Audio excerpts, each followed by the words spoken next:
Welcome to By Subject, a Silicon Slopes brand and marketing podcast. I'm your host, Peter Stevenson, and I'm here with my co-host, Alysha Smith, managing partner at Agency and Modern 8. And our guest today is Nico Dato, Chief Marketing Officer at Entrata. Welcome. Thanks for having me.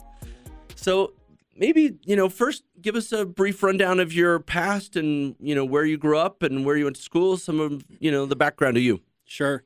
So I grew up here in Utah. We were just talking about Bountiful. That's where I grew up. And have spent pretty much my entire career here in Utah working for Utah companies. I went to the University of Utah, came out of school there and kind of started discovering marketing and, it was changing a lot back when I was graduating college. What year was that? It was like 2012. 2013. And it had really started shifting to more of a quantitative type approach to marketing, which was really interesting. I was an economics major. Oh, you were? Yeah, at the University of Utah. And so Did you get your econ degree? I did. Okay. And I got an internship, and it was, really interesting, quite quantitative, and kind of took off from there. Just stuck around marketing from there. So you wanted to go into econ at the U, and that's what you got a degree in. And then you got an econ internship or a marketing internship? Marketing. So I did economics just because it was interesting. I took a couple of classes in my undergrad and early on, and kind of was like, oh, I'm relatively okay at this. I guess I'll just make this my major. And did that, kind of contemplated, law school, a handful, going into finance, just anything and everything with something that was that broad. And I was honestly pretty surprised at how quantitative marketing had become at that point. Okay. And was really interested by it. And so the internship I got was at a company called Teleperformance. It's a big call center and BPO company doing demand generation, which essentially was working hand in hand with sales and trying to figure out how we drive pipeline and ultimately sales. And loved it. Took a full-time job with them upon graduating. Okay. And then went and decided that I wanted to try my hand at a startup. I remember going to, I forget what it was called before Silicon Slopes, but there was the first kind of like... The Beehive startups, like that sort of thing? Do you remember the conference? Maybe it was at the Gateway the first couple of years. The one that Rio Clint Grande. put on? Yeah, Clint put that on. And I remember going to that and just thinking to myself, oh man, I got to figure out how I get in this world, because what I was doing before, while I loved it, it was just very, very kind of like corporate, not software startup-y at all. And I just had that alert, right? So that really honestly was a pivotal point for me. I went and got a job as the director of marketing with a company called, at the time, Zane Benefits. They're now called PeopleKeep, and worked there for a couple of years, and then got outreach from Sid Cromanhook's firm. At the time, it was Peak Capital. Now it's Album Ventures, and said, hey, there's this company that I'm really interested in called RepDrive. We just invested. Would love you to meet the founders. That company ended up becoming Podium. Worked there for 7 or so years, and then just recently made the jump to Entrata. So what was it about startups that you wanted to be a part of? Like, why tech startup from, the corporate world? What was the work like that you thought, this is more my vibe? I think there's two reasons. One, it's going to sound really cliche, but I like to just learn and just kind of figure stuff out on the job. Like, that's just really fun for me. Yeah. And I felt like I was doing that in my current role, but there was this allure of the software kind of startup world, which was, it's scrappy. You just got to figure it out. You're going to learn stuff as you go. It's kind of fast paced. You're doing a little bit of everything. And I think in my mind, that sounded really, really fun. I wanted to kind of go prove to myself that I could figure out how to actually help a company grow. And then the second is, I in my mind, I was always kind of like, this is like the gold rush a little bit. And if I don't jump in right now, I will absolutely regret this at some point in time. And so that's when I decided to make the jump. Is those two things just kind of kept, pestering me in my mind, and never looked back.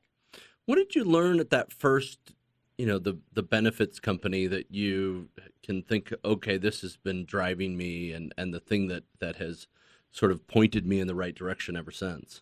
What did I learn specifically there? I think, I think what I learned there was marketing is fairly broad. There's a branding component, especially in SaaS. There's branding, there's product marketing, there's communications, there's demand generation. the list, events, the list goes on. And I think there I really started to get a grasp of what are all these functions of a high functioning marketing team, and how do you put together a marketing team and a marketing strategy that works for the type of business that you're working in. And I think for me, for example, there at Zane Benefits, it was really heavy around content. And so I learned how to go create content machines, ebooks, webinars, white papers, etc. Work hand in hand with salespeople and what they needed. And the things I was doing at Podium were astronomically different as well. Right. And so I think the strategy per company is always different to some extent. And I think that at Zane Benefits, it just kind of gave me insight into, oh man, there's so many different levers that you can pull as a marketing person that I really didn't know about before that. Interesting. Yeah. And so what years were you at Zane Benefits? Oh man, you're testing me. Probably that's the point of this whole podcast. Yeah, it was probably 2013 or 2014 to 2015. I was only there for about a year and a half. Okay. Before I left for Podium. And and they're still around today? They are. Yeah, and they're around as PeopleKeep. PeopleKeep? Yeah. And same ownership, same like. I actually am unsure. Okay. That's the wrong answer on a podcast, but I'm not sure. I think that ownership potentially has changed a little bit. I know management has. Yeah. But yeah, I know they're still around. Okay. Cool. And then you got recruited to go down and work for Podium. I did. Early, was this like when you're in the upper floor of the bike shop? Yeah. You started there? Yep, I did. So you're employee number 5, 6? I think I was 7. 7? I need to validate that. I should ask Eric and Dennis, the founders, to validate that for me, so I'm not lying. But yeah, I was early employee there. It's funny. I got an outreach from Sid Kromanuk's firm, Peak Capital, said, go to lunch. I went to lunch, and I've told this story to Eric and Dennis 100 times, so they'll just laugh if they hear this. But I went to lunch with these guys. They were in like joggers and like floral button-up shirts, and it was just so much different than what I was used to in Salt Lake. And they were like splitting pot stickers. And then Eric and Dennis started talking, and immediately I thought to myself, oh man, this actually makes a ton of sense. There's a ton of traction here. Google reviews were still really, really early. And from that point on, I basically in my mind was thinking I'll do anything to figure out how to get to become a part of this company. So it's 2015-ish? Yeah. And what was it? Like, what was it that they had that you thought this is the right thing? Have you ever met Eric or Dennis, either of you? I've met or heard them speak. I've seen them each speak at least once, and I met them a handful of times here or there, but not in any like sit down or anything. They both they both have a ton of passion. Yeah, they're just passionate people, especially about the business. B, they're really good salespeople, like really, really good salespeople. And I think within 20 or 30 minutes, I could see, okay, they have a good product. They have a ton of passion. They're willing to get their hands dirty and go sell. And I think that when you're looking for a founder to go follow, you have to have a founder who has a little bit of crazy in them, in the sense of they think in their minds they're unstoppable. There's no way that this doesn't work out. And they had that. And it was really enticing. What was the name of the company when you started? Rep Drive. REPDRIVE. Yeah. So you got to be part of the rebrand. Yeah, I did. I think in the first couple of months, we ended up rebranding. They had already started down the pathway with the name Podium and some of that, but yeah, I was part of that. And what were you kind of thinking? What was it exciting about like being able to market this company? I mean, were you thinking like just all these ideas started like coming to you, or like what was exciting about that marketing piece of it? Yeah, it's a great question. There are a few things. I think one is at the time it was very much a point solution, meaning it was really solving one problem, which was go get Google reviews. And they had pitched some of the other things in our initial interview around, hey, think about two-way texting a tire shop, which at the time, by the way, was just inconceivable. Like it wasn't a thing. Yeah. And they'd pitched some of that, but the point of having some product market fit around a product that was pretty straightforward, which was collect Google reviews, let consumers know that you're a great business, help local SEO, etc. That was really, really interesting to me. The second was, I learned this from PeopleKeep. I really like the human element of a business. And so, and I've been drawn to those businesses since. So when you have direct ties to someone's life or business, and it's very tangible, the results that you're driving, I think that's really interesting. And I think who they were selling to were dental practices, car dealerships, auto body shops. And their first customer was an auto body shop in Orem or Provo. I'm blanking on the name of it, owner operated. And I think in my mind, I was thinking, and I still think to this day, oh, that's really cool. I get to go help impact this small business or this local business. Ideally drive more revenue, allow them to take their family to Disneyland or whatever it is. And that feels really real and tangible to me. And that first company I worked at, Zane Benefits, it's kind of carried through. I did it at Podium. I'm doing it now at Entrata. And it's just really enticing to me to have that direct tie. And same sort of buyer from Zane Benefits to Podium? Actually, oddly similar. Yeah. I mean, small business. That's right. Owner operator type Exactly place. Right. Yeah.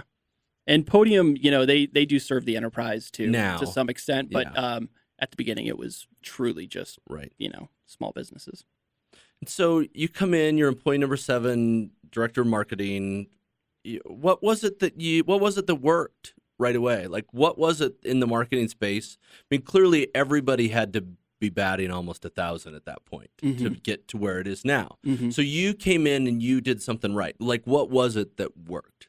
Yeah, I think for me, and this philosophy still stands today, I'm a very revenue-focused marketing person. There's a quote from one of the founders of Google, which is "revenue cures all," and I firmly believe that. Yeah. If you are driving revenue, it masks a lot of the other issues, and that's problematic in a whole different, for a whole different reason. But I am very, very focused on driving revenue, and I think when I came into Podium, I very quickly teamed up with a handful of the salespeople. There were only 3 or 4 of them at that time. We just hired a BDR, so an appointment setter. And my success was tied to the revenue or the pipeline that we were driving on a daily, weekly, monthly basis. And I worried about kind of like planting seeds in all these other areas around brand or content or communications.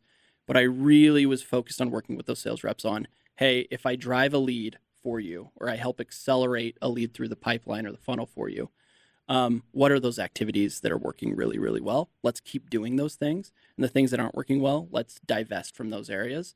And that was really important because we didn't have a ton of money at that point. I think when I joined, Podium had only raised $500,000 in seed capital. And so every single dollar we cared about. I remember going to Eric and saying, hey, there's this webinar that we'd like to run through a trade publication, an auto trade publication. And essentially you pay them like $5,000 and they send out this webinar, advertising for this webinar to their list of customers. And I remember thinking to myself, this is like the riskiest thing this business has done. If this flops, I'm probably going to get fired. And fortunately it worked and we kept doing that. And so to kind of bring it home, I really think I tie myself still to this day to the success on the sales side, and all the other things that I'm doing and the seeds that I'm planting are in support of that one core thing that really matters, which is driving revenue and growing the business. In the past, it feels like we've heard from a lot of marketers that those two sides of the business are kind of siloed and don't work together as often as they should. So do you feel like when you started, that was kind of a novel approach to marketing, working with the sales team? I do think it was actually. Back in 2012, 2013, as I was coming into the working world, demand generation was still kind of new. Like the idea that a marketing team could drive a lead that was worthwhile for the sales team was kind of still just a little bit of a novelty. Yeah. And so, I kind of just subscribed to that early and I latched onto it, and I still latch onto it today. I probably have people on brand teams that I've run or comms teams who get sick of me talking about revenue. But I latched onto it really, really quickly. And I think, for me, the 2 most important relationships as a CMO that I can have within the business cross-functionally are with the chief product officer, because I need to understand what they're building so I can build a vision, set kind of overall messaging strategy, and launch products correctly. And then the other is the chief revenue officer. And if the relationships aren't strong with those people, you're setting yourselves up for failure because you're siloed. Yeah. And if you're just, sitting around and tinkering in your own little world, you're not going to be able to drive the results that you need as a company. Yeah. How are you, managing the signal from the noise in that revenue? Like it's it's getting harder again to say this directly led to a sale as you did before. So you're seeing a little bit more brand marketing that you didn't have maybe 5, 6, 7 years ago. So, now that you're at Entrata, it's a little bit different than those first couple of years where you could track everything at Podium. So how are you sort of managing that signal from the noise now as compared to then? Yeah, it's a good question. I think there are some channels and areas where, to your point, you can get really clear attribution on, we did this, it worked, it did, Right. it X did Y. There are others where it's a little bit gut feel. You have to, Right. it's qualitative. You have to go talk to reps or talk to, marketing people, or look at overall lead volume and say, we did this ad this day. We can't tie it to anything, but we think it had a spike. So Sure. I wish I had a perfect answer, but candidly, like, it's a lot of just trial and error. At Podium, for example, we didn't do a ton of brand marketing, but we did have a handful of channels like SiriusXM Radio or podcasts or some of these things where you could set up a dedicated page that says go to podium.com, /XM and, whatever. And some people would do that, but most people don't. They just Google Podium or Entrata or insert name of any company. And for us, we really would, just test turning it on and off, and, noticing when we intentionally turned it on and off to try and track it. But it's not super clean. It's always a little bit messy on the brand marketing side. Right. And as brand marketers, like, we really lean into that idea that, like, brand marketing really just leads to that long-term organic search. It does, by the way. Like, that's really the thing that you can drive with it, not like, I got a sale today. 1,000%. Yeah. My head of revenue marketing at Entrata, he worked with me at Podium as well. His name's Chris Finken. He's one of the best demand gen marketers I've ever met. And he is as quantitative as they come. He's as surgical as they come. But on the brand marketing side, he has told, I've heard him say it 100 times, you just make the bet based on gut feel on some of these brand marketing things. Yeah. Let them grow. Yeah. And the dividends are seen through all the other activities that you're doing, through paid marketing, everything else. And so I think that's 100% right. You have to feel confident kind of putting those seeds down, and you have to be thoughtful about it and use your gut. But they done well, it amplifies everything else that you're doing. Yeah. Lower cost per click, like all sorts of things if you do your brand marketing right. 100%.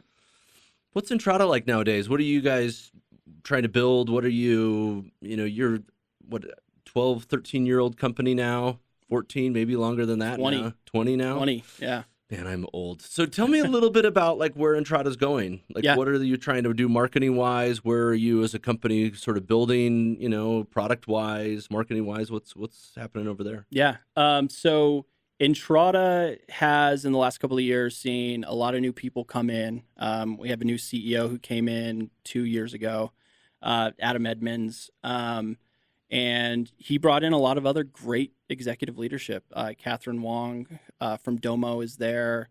Mark Hansen from Pluralsight. Amanda Fumo actually came over from Silver Lake as our chief revenue officer. We've got a great leadership team. And so a lot of what we've been focused on is kind of honing in on the overall strategy and vision for the business. Yeah. And figuring out how to also go simultaneously knock down deals to keep the business growing. And on the marketing side specifically, a lot of what we're doing is trying to, identify what our differentiator in the market is. We work in... What is that?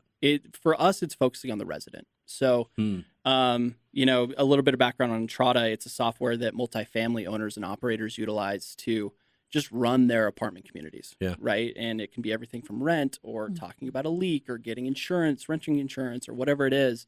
It happens through a platform like Entrata. And there are a handful of others out there. And I think, there are others in the market who are really focused on reporting and showing, full transparency at the property level or whatever it is. Yeah. And we think that's important. But at the end of the day, we think there's something that's even bigger, which is the millions and millions of residents that live in the communities that we're powering as a business. And so our differentiator really is around the resident experience. That those people who are using the product, maybe not even really paying for it other than maybe through their rent checks. That's right. They're the ones, if they're happy with the product and they're happy with the way that it works, that they'll ultimately tell their landlords, multifamily, multi-unit family type stuff that they want to continue to use it. Yeah. I mean, I don't know if you've ever leased an apartment or not, but it's been a while. Yeah. But, traditionally, if you remember any parts of it, it's pretty cumbersome. You go, you show up at a leasing office, you have to go on a tour with them.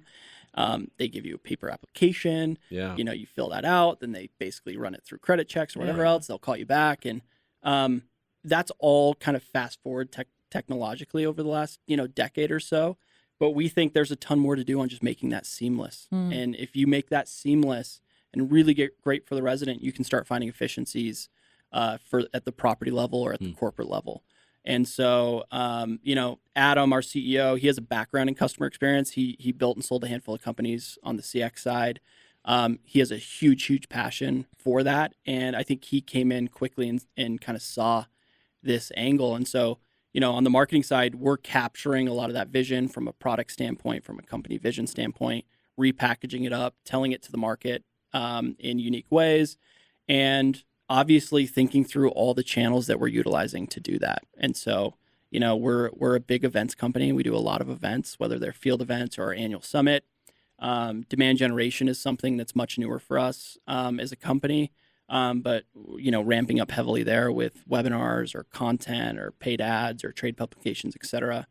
And we're really just, trying to pull all these different teams together to build a cohesive marketing function that works for our business. Circling back to your purpose behind, working at Podium and the people-centric part of that and what was exciting about that is that, do you feel like that's kind of also coming full circle here at, with working with the residents and really impacting them? Can you elaborate a little bit more on that? And 100%. Yeah. Yeah. 100%. It's actually one of the reasons I really wanted to go to Entrata is there's a human element to it that's really, really, really clear. There are other reasons like the financial, stability of the business is really, really strong, the leadership's strong, et cetera. But I love the human element of it. And I think, we have different types of products that address different types of housing, and not to geek out too much because a lot of the listeners probably don't care, but there's conventional housing, which is your average apartment. There's military housing, there's student housing, there's affordable housing. We just launched an affordable product earlier this year. And when you start looking at, types like affordable, and you start seeing or hearing case studies or the stories around, low-income families moving in or out, or, having housing vouchers or whatever, it feels very, very real to you. And so I think that human element was absolutely a deciding factor for me and is still a reason I'm super, super engaged. It must make it so much easier and more fulfilling to work every day. It does. And it's no knock on any other company. I shouldn't speak too strongly on one thing or another because who knows, maybe at one point I'm working, on AI. I don't know. I'm just making that up. But I really like it right now. Yeah. The human element's really, really fun. That's awesome.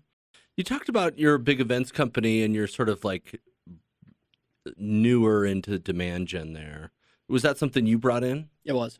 Tell me why you wanted to bring it in.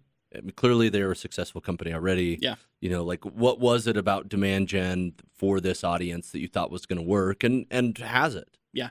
Yeah, it absolutely has. And I think for us, when I speak about demand gen, a lot of it is just around content. So how are we giving best practices to these owners or these operators? How do we help educate and inform them and be seen as thought leaders?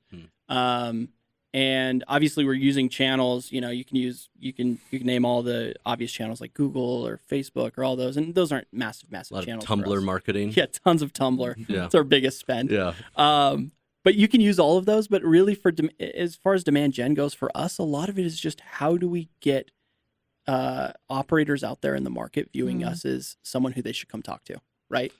And that's really what we're trying to turbocharge and kind of accelerate along with the sales team.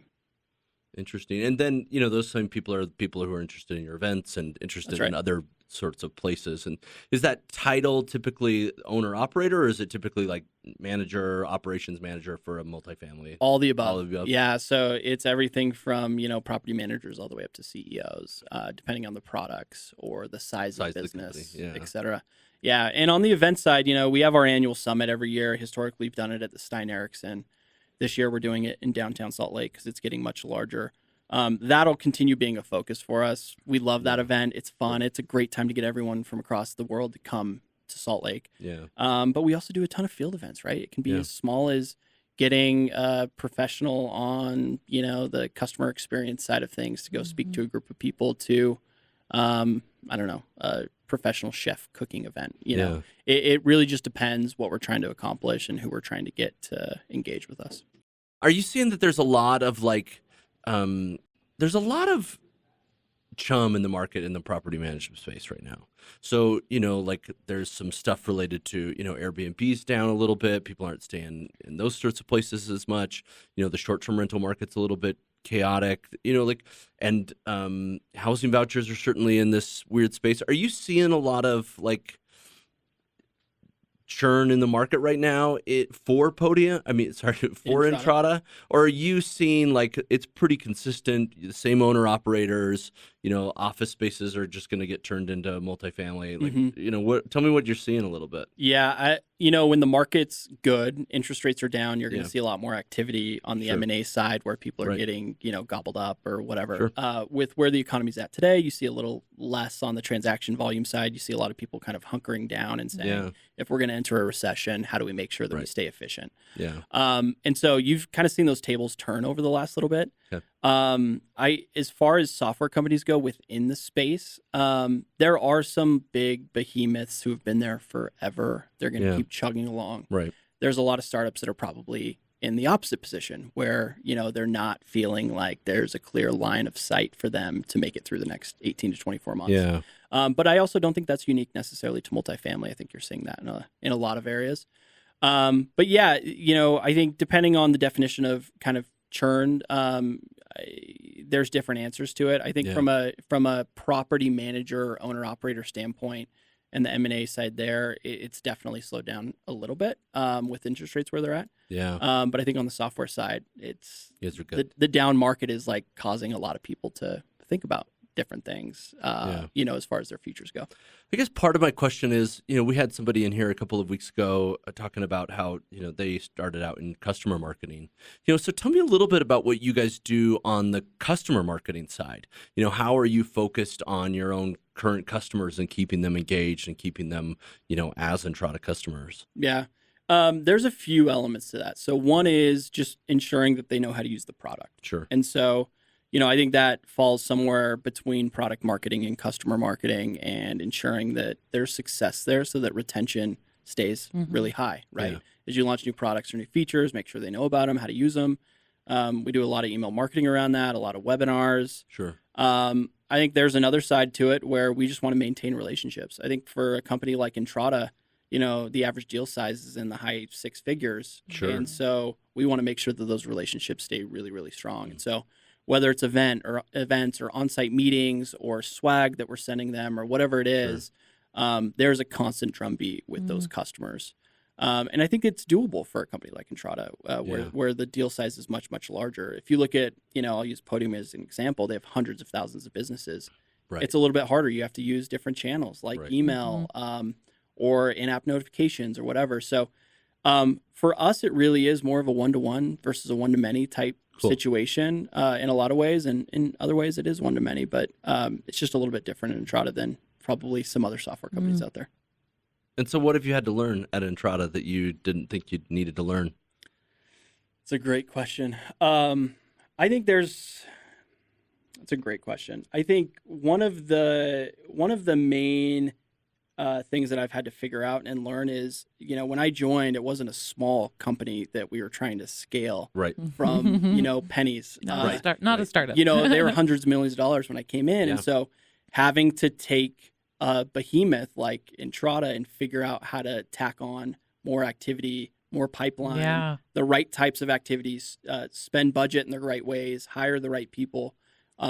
Drive more revenue. It's been a lot, right? And I think the other side is figuring out the brand marketing aspect of it as well, which is what's our position in the industry? How do we make sure that we're front and center? And how do we, stay the company that people see as innovative and they want to go work with? And I think that coming into something like that mid-cycle teaches you a lot really, really quickly. and there's not a playbook for it. Yeah. And so I think that's probably the main thing that I've had to figure out how to adapt to and learn. How to learn not just from your, starting out with nothing, but have to start with something and make it better. Yeah, because the analogy I use, which is the most cliche one ever, is you're flying the airplane and building it at the same Right. time, and like it's pretty dang true. You Sure. can't crash the airplane. The airplane's got to keep flying, but you Yeah. also have to figure out how to make it better, more efficient, faster, whatever it is. I think oftentimes when you're in the startup world, it's not to discredit at all because it's really, really hard. I've done it. Yeah.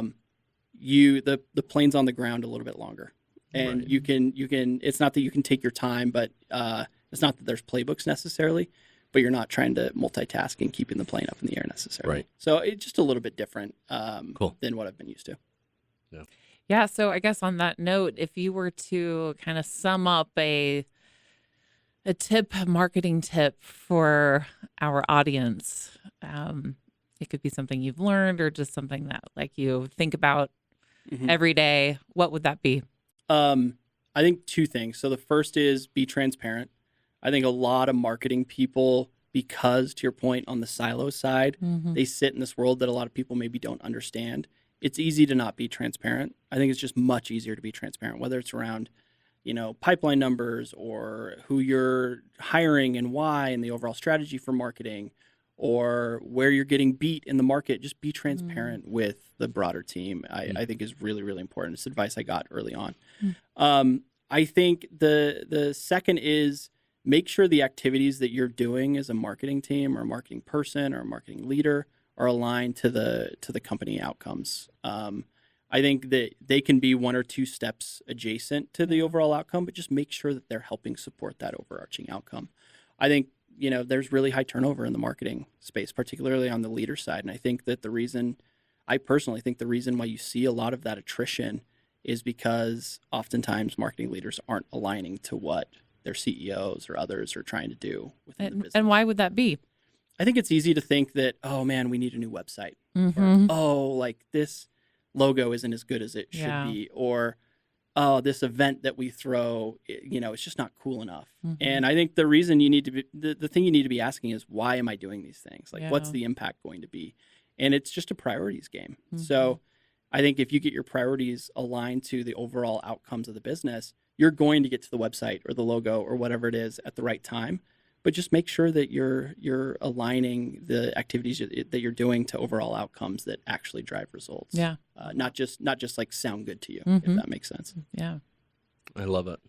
And our final question, what are some restaurants, bars, coffee man. shops, like where should people go that you want to give a little shout out to? And also, what's your hat all about? Looks like a little Okay. sandwich. Yeah, it is. It's a pimento cheese sandwich, Okay. which I like to golf. The pimento cheese sandwich is like the infamous snack Okay. at the Masters. Yeah. Yeah. So yeah, I have a bunch of these hats. My wife hates every single one of them, but I still wear them. As far as restaurants go, I mean, that's a hard question. I mean, Lehigh is like the capital fast casual. Yeah. Yeah, you don't have to go by your office. Like, Okay. where should people eat in Unless the there's state? somewhere that they have. I will to. give one plug because we were talking about Bountiful earlier. Alright. Yeah. There's a Chinese restaurant. Have you tried it? Called the Mandarin. Yes. Yeah. Yes. It is The very Mandarin good. is great. It is really good. And it's kind of a hidden gem, I feel like, and only people Not on Saturday nights. Yeah, no, don't go on Saturday night. Get takeout. The Mandarin's great. I love the Mandarin.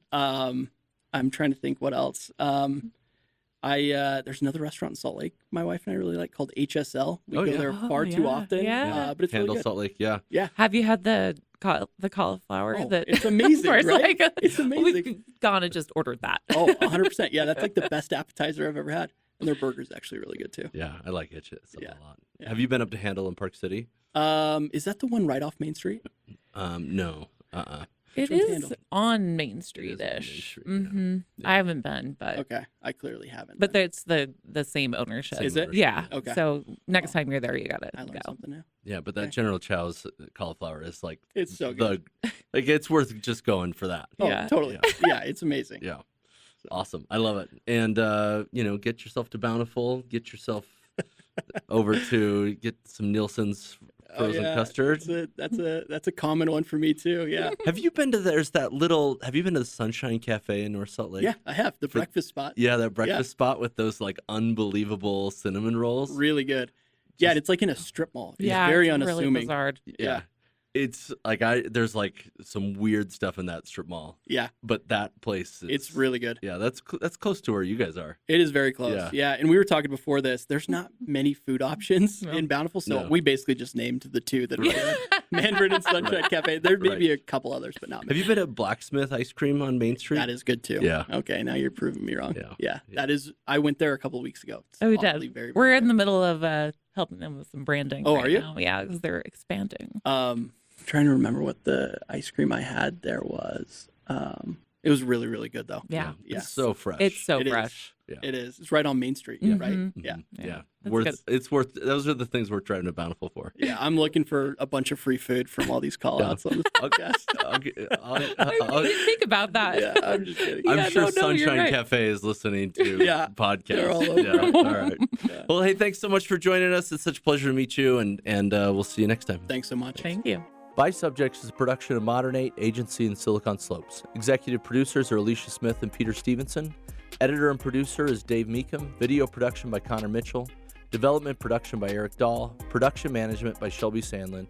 Original music composed by Josh Johnson.